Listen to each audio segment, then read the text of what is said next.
As you make the transition, the coach in place now is going to stay through the rest of the season.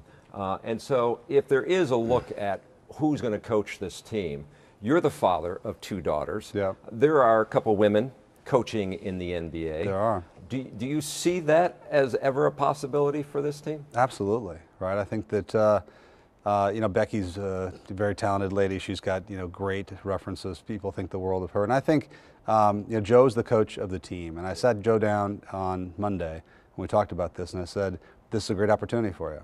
And the future is not yet written. And, be who you are and have your inner voice. And he's a very talented guy, and we'll see. And, we say interim because there's an expectation that we'll evaluate other options, but that's not written. And so, maybe we'll be playing in June and Joe will be the coach of this team for the next 10 years. You don't know. So. You have a daughter who says someday she hopes to own a team. I do. But when you look at women's role, this has been a big year for women, a lot of women issues. How do you look at that in terms of what the NBA can do in terms of getting women more involved? Well, I think that the NBA, I think, is a very forward-looking organization. It starts with at the top. Adam Silver, we're blessed to have an exceptional commissioner. The people in the office in New York, I think, are extraordinary. Diversity is a big part of the game, both in terms of players, but also coaches and personnel.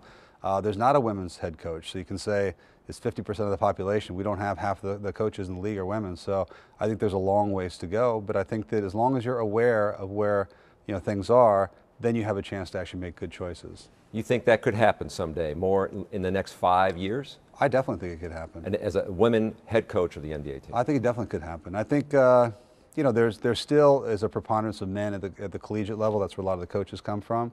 But I think with the success of some of the young coaches that have come out of the college ranks, Brad Stevens, comes to mind, coaches like that. I think people look at the process and organization of that, and they think that, just like there's women referees now and there's women assistant coaches, of course there should be a women's coach.